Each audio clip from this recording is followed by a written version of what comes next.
Assalamualaikum dan selamat sejahtera. Apa khabar para pelajar sekalian? Hari ini cikgu ingin membuat sedikit ulang kaji tentang prosa tradisional yang bertajuk Burung Terbang di Pipis Kanada yang dimuatkan dalam antologi Sejarah Rindu yang para pelajar pelajarilah ketika di tingkatan 5. Cikgu amat berharap para pelajar semua sudah bersedia untuk bersama-sama dengan cikgu untuk membuat ulang kaji. Baiklah, kisah bermula apabila negara Siam telah mendengar negeri Melaka menjadi sebuah negeri yang kuat dan tidak pernah dikalahkan oleh sesiapa. Maksudnya mana-mana pemimpin tidak pernah mengalahkan kerajaan Melaka. Jadi Raja Siam pada ketika itu yang bernama Bubunya telah menghantar wakil untuk berjumpa dengan Sultan Muzaffar Shah, iaitu Raja Negeri Melaka, supaya Melaka menyembah kepada kerajaan Siam dengan membayar ufti. Tetapi Sultan Muzaffar Shah telah menolaknya. Apabila Sultan Muzaffar Shah menolaknya, Raja Siam marah dan telah menghantar hulu balangnya yang bernama Awi Chakri untuk menyerang negeri Melaka. Jadi apabila Sultan Muzaffar Shah mengetahui berita itu, baginda telah mengumpulkan semua lelaki di negeri Melaka, termasuklah Tun Perak yang pada ketika itu tinggal di Kelang, telah datang ke negeri Melaka dengan membawa ataupun telah mengumpulkan golongan lelaki dari Kelang dengan membawa keluarga mereka dengan tujuan supaya mereka berperang dengan bersungguh-sungguh demi menyelamatkan keluarga mereka. Tentera Siam akhirnya dapat dikalahkan.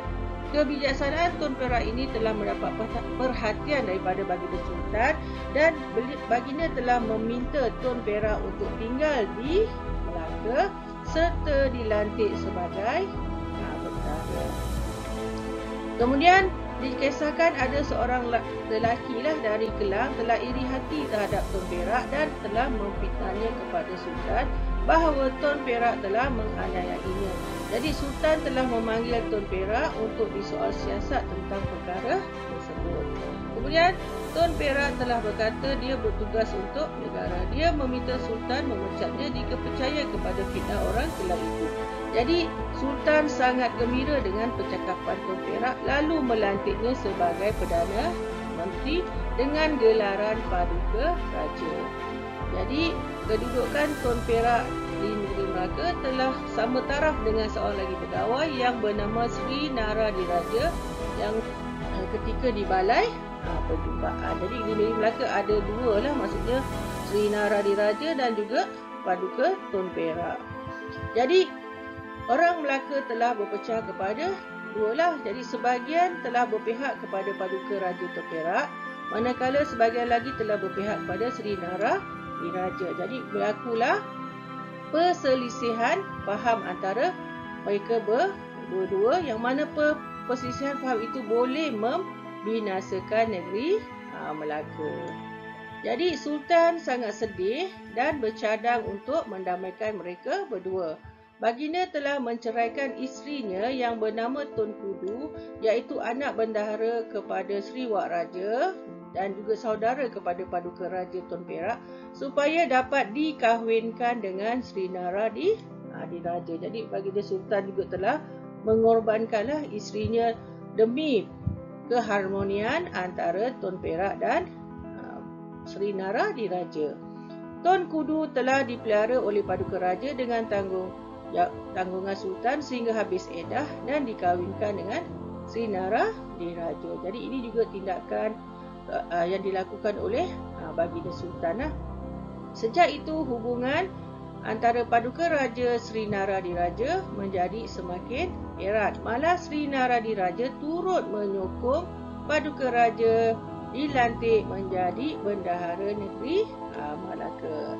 Jadi strategi Sultan juga telah berjaya untuk mendamaikan kedua-dua pemimpin. Kalau dua-dua pemimpin berpecah belah, tentulah keadaan di negeri Melaka juga akan berpecah belah.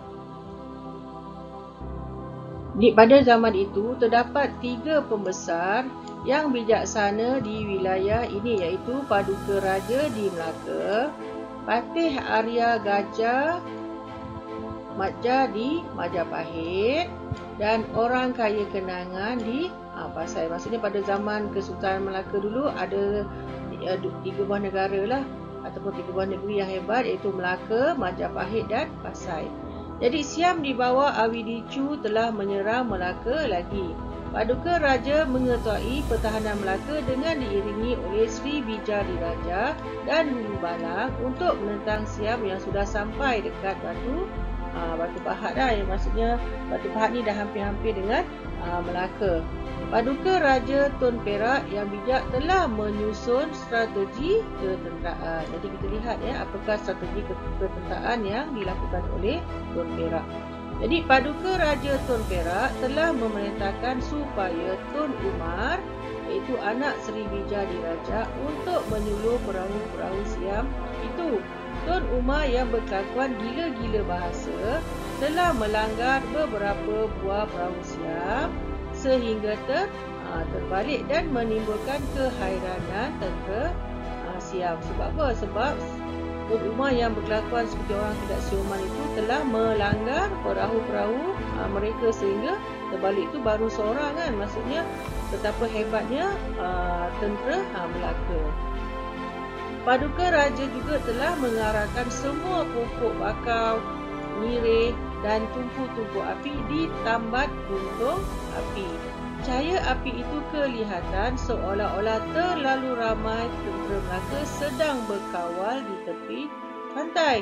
Jadi askar Siam ketakutan melihat banyaknya askar Melaka, lalu mereka balik ke Siam dan tidak jadi untuk menyerang Melaka.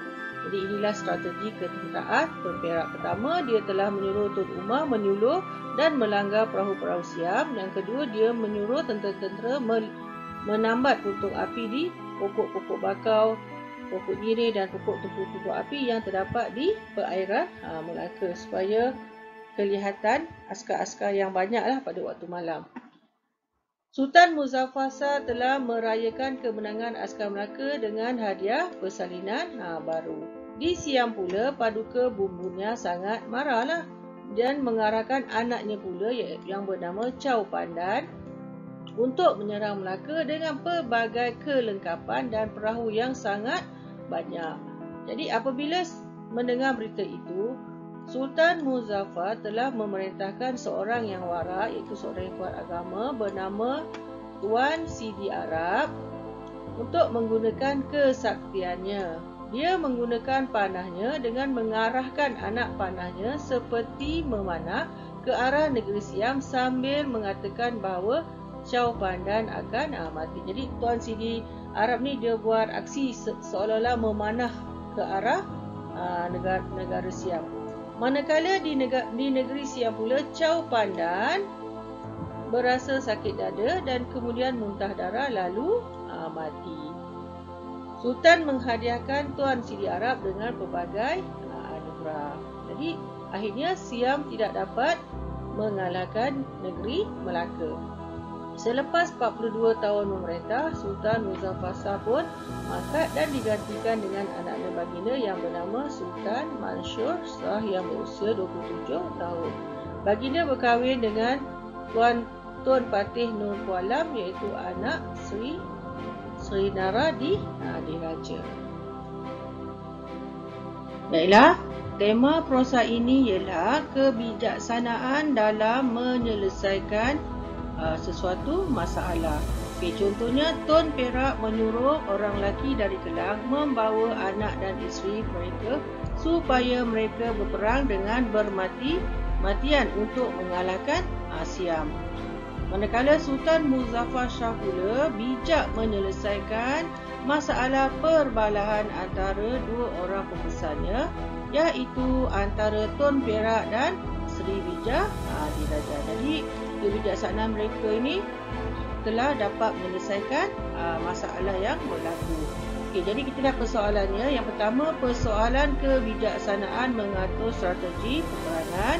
Ini jelas terbukti dengan watak Tun Perak yang begitu bijak mengatur strategi peperangan sehingga tentera Siam dapat dikalahkan. Yang seterusnya, persoalan dalam kalangan pemimpin akan membinasakan negara.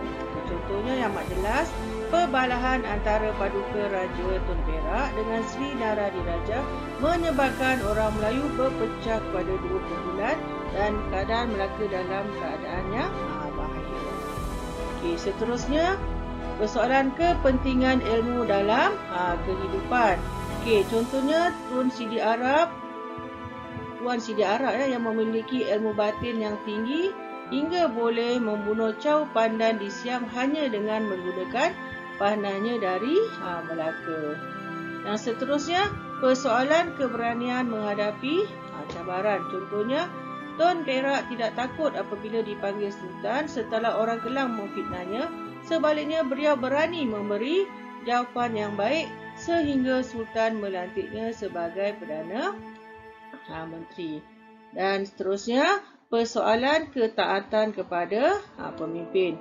Contohnya, pengikut Paduka Raja dan Sri Naradiraja yang begitu taat setia kepada pemimpin mereka. Dan yang akhirnya, persoalan keangkuhan pemimpin sesebuah negara. Ini jelas terbukti dengan pemerintahan negara Siam iaitu Paduka Bubunya begitu angkuh melancarkan serangan dengan tujuan ingin menjadikan Melaka sebagai tanah jajahannya. Okay, baiklah, untuk watak dan perwatakan, kita lihat watak Tun Perak, iaitu Tun Perak ni ialah pembesar negeri Melaka yang menjaga daerah Kelang. Beliau merupakan seorang yang bijaksana. Ini terbukti apabila beliau telah mengarahkan lelaki-lelaki Kelang untuk membawa anak isteri ketika menentang Siam. Dia bawa pergi Melaka bersama lelaki-lelaki bersama dengan anak isteri mereka masing-masing. Jadi mereka lebih bersemangatlah untuk berperang. Itu seorang yang baik hati. Dia telah menjaga Tun Kudu yang telah diceraikan oleh Sultan sebelum Tun Kudu berkahwin semula.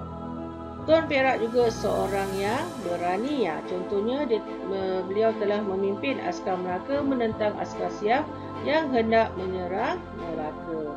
Seterusnya, beliau seorang yang berpengaruh. Contohnya, beliau mempunyai pengikut yang menyokongnya ketika bersengketa dengan Sri Naradiraja. Bersengketa, BERSENGKETA, jadi silap ya. Seterusnya, Sultan Muzaffar Shah.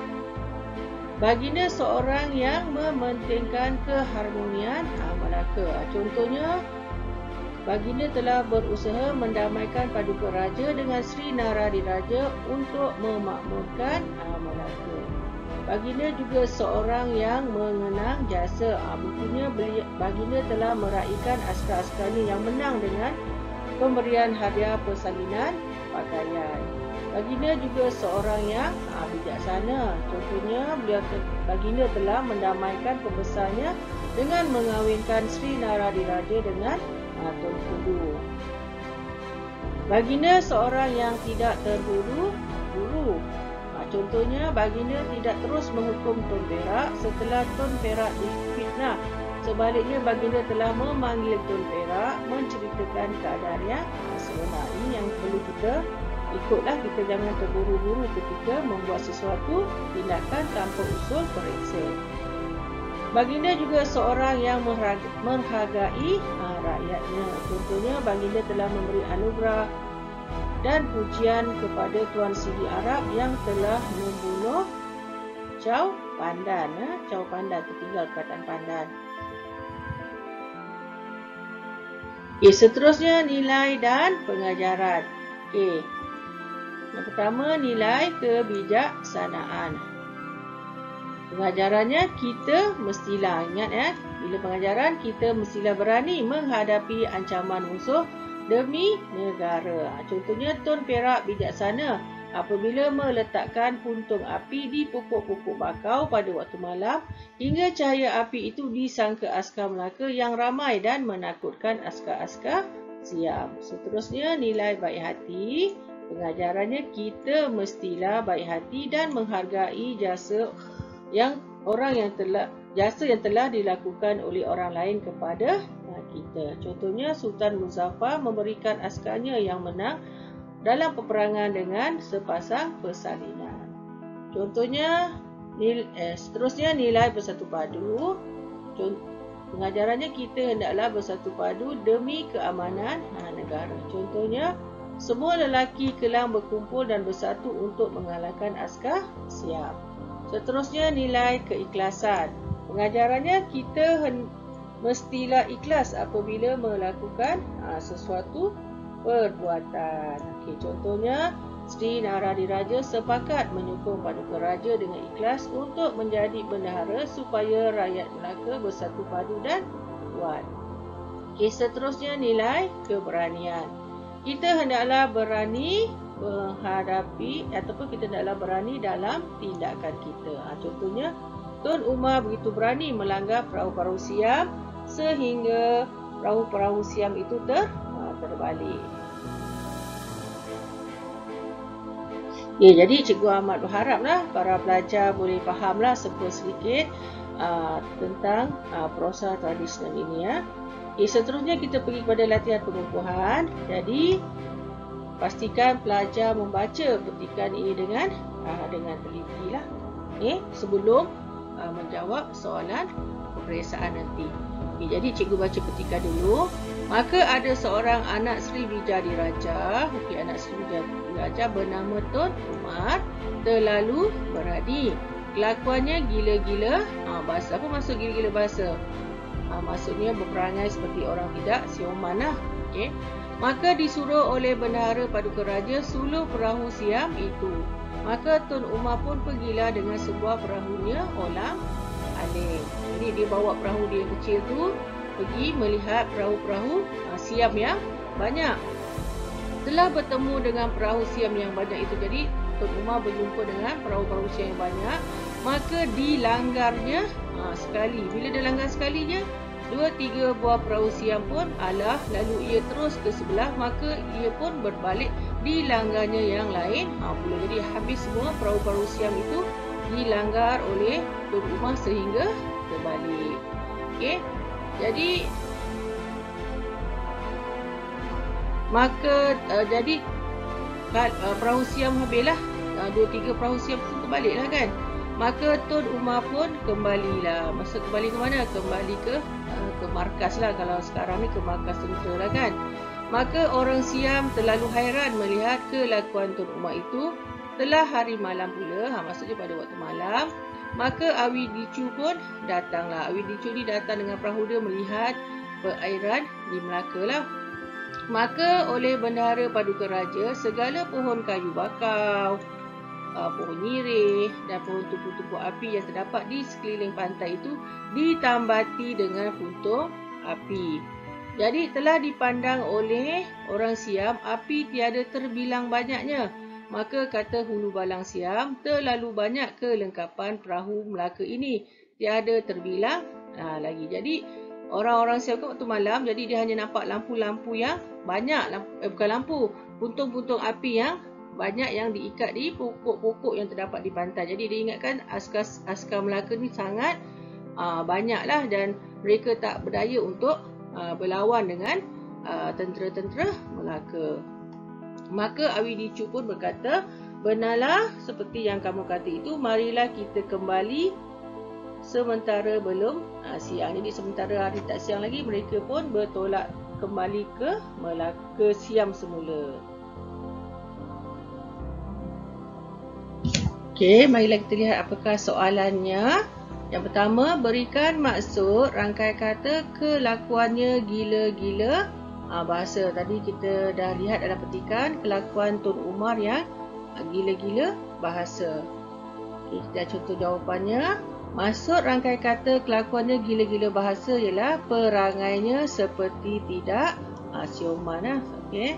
Yang kedua, apakah tindakan-tindakan yang dilakukan oleh bendahara Paduka Raja untuk menakutkan tentera Siam itu? Kita lihat tadi kan strategi ketenteraan yang dilakukan oleh Tun Perak, iaitu antara jawapannya yang terdapat dalam petikan. Tindakan-tindakan yang dilakukan oleh bendahara Paduka Raja ialah beliau menyuruh Tun Umar suluh perahu Siam. Yang kedua, segala pohon kayu bakau dan nyirih dan tupu-tupu api itu semuanya disuruh tambati puntung api. Jadi jawapan ini terdapat dalam petikan. Jadi untuk soalan nombor 2, para pelajar perlu membaca petikan dan mengesan di manakah jawapan yang sesuai. Okay, soalan yang ketiga, pada zaman dahulu berperang merupakan satu daripada cara untuk menyelesaikan konflik. Konflik ini masalah antara pemimpin. Pada pendapat anda, apakah faktor-faktor yang menyebabkan tercetusnya peperangan pada zaman dahulu lah? Apa sebab-sebab yang menimbulkan peperangan? Yang antara jawapannya, pada pendapat saya, lihat ya, anda dengan saya, faktor-faktor yang menyebabkan tercetusnya peperangan pada zaman dahulu ialah para pemimpin berebut kuasa atau bakat. Selain itu, para pemimpin ingin meluaskan kawasan tanah jajahan. Jadi mereka terpaksa berperang untuk merebutkan kawasan tanah jajahan. Jadi baiklah, kita lihat pula latihan pengupahan yang kedua. Seperti biasa, baca petikan di bawah dengan teliti, kemudian jawab dengan soalan-soalan dengan menggunakan ayat anda sendiri. Jadi petikannya berbunyi, maka oleh Sri Amrita kata Tun Perak itu semuanya dipersembahkan ke bawah duri yang dipertuan. Dan yang dipertuan ni Sultan Melaka lah.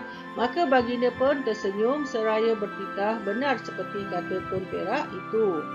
Okay. Maka diambil baginda sirih dari puan baginda. Sirih ni dari tepak sirih baginda. Disuruh berikan kepada Tun Perak. Maka titah baginda kepada Tun Perak bahawa Tun Perak ini tiada patut diam di Kelang lagi. Baiklah Tun Perak diam di negeri Melaka. Maksudnya dia tak benarkan Tun Perak balik ke negeri Kelang dan menyuruh Tun Perak tinggal di negeri Melaka. Hatta maka orang Siam pun datanglah lalu berperang dengan orang Melaka. Ada beberapa lamanya berperang, maka banyaklah rakyat Siam yang mati. Melaka tiada, Melaka tak kalah lagi ya. Maka rakyat Siam pun kembalilah seraya ia pulang. Segala rotan ikat barang-barangnya semuanya dicampakkan ke hulu Muar. Maka rotan itu pun tumbuh. Itulah dinamai orang rotan Siam. Nama tempat tu rotan Siam lah. Manakala pasangan kayu ara itu pun tumbuh juga. Datang sekarang di hulu Muar juga. Datang sekarang. Setelah rakyat Siam sudah pulang, maka segala orang Teluk Rantau pun kembalilah ke tempat masing-masing. Maksudnya semua lelaki-lelaki ataupun orang-orang yang terlibat dalam peperangan tu balik semula ke tempat masing-masing. Maka Tun Perak tiada diberi baginda pulang, tak balik-balik ke Kelang, diam di Melaka. Tun Perak tinggal di Melaka dan dijadikan baginda bentara. Jadi Sultan Melaka tidak membenarkan Tun Perak balik ke Kelang, suruh tinggal di Melaka dan dijadikan bentara. Ya, apakah soalannya? Pertama, berikan maksud kata semuanya dipersembahkan. Jadi semuanya maksudnya segalanya lah kan. Dipersembahkan ni apa maksudnya? Selain daripada perkataan dipersembahkan. Kita lihat ya jawapannya. Okey, maksud rangkai kata semuanya dipersembahkan ialah segalanya disampaikan. Dapat 2 markah. Soalan kedua, nyatakan perkara-perkara yang berlaku kepada Tun Perak setelah rakyat Siam kembali ke negaranya. Tadi ada dalam petikan ya. Peringatan terakhir sekali. Cikgu sebut tadi. Okey. Perkara yang berlaku setelah rakyat Siam kembali ke negaranya ialah Tun Perak tiada diberi baginda pulang lagi ke Kelang. Tun Perak diam di Melaka, maksudnya tinggal di Melaka, dan Tun Perak dijadikan bentara. Ini 3 markah ya. Okay, soalan yang ketiga, soalan hebat. Peperangan mendatangkan banyak masalah. Pada pendapat anda, apakah kemungkinan yang akan terjadi jika berlakunya peperangan dalam sebuah negara? Kita lihat sekarang pun banyak masih terdapat negara-negara yang berperang, maksudnya konflik dalam negara, dan banyak kesan-kesan yang timbul akibat peperangan. Jadi kita lihat apakah contoh jawapannya. Ini dia.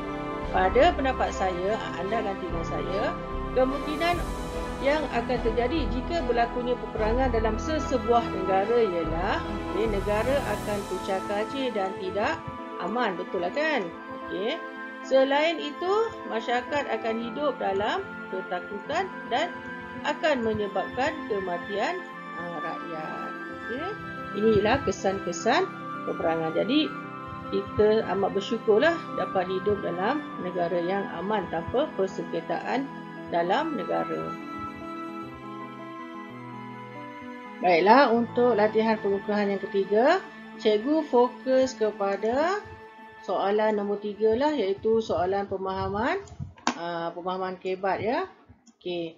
Yang pertama, pada pendapat anda, apakah langkah yang perlu diambil oleh pemerintah ataupun pemimpin negara untuk mengelakkan peperangan dengan negara lain? Okey, soalan yang kedua, pada pendapat anda, apakah langkah yang perlu diambil oleh pemimpin untuk menghargai jasa pahlawan negara? Jadi macam mana pemimpin-pemimpin boleh ambil untuk menghargai jasa-jasa askar-askar lah yang telah berjuang untuk negara. Yang ketiga, pada pendapat anda, apakah langkah yang perlu diambil oleh rakyat untuk memastikan keamanan negara terjamin? Ini contoh negara kita yang sekarang sedang aman. Apa peranan rakyat untuk memastikan keamanan di negara kita ini kekal terjamin? Okay, bagi soalan yang keempat, pada pendapat anda, apakah kesan sekiranya sesebuah negara itu kekal aman tanpa peperangan? Tadi kita dah bincang kesan-kesan peperangan kan. Jadi sekarang kesan-kesan jika kita kekal aman tanpa peperangan. Jadi pelajar boleh berbincang bersama rakan-rakan ataupun berbincang dengan guru mata pelajaran ketika waktu PKPC di dalam kelas nanti.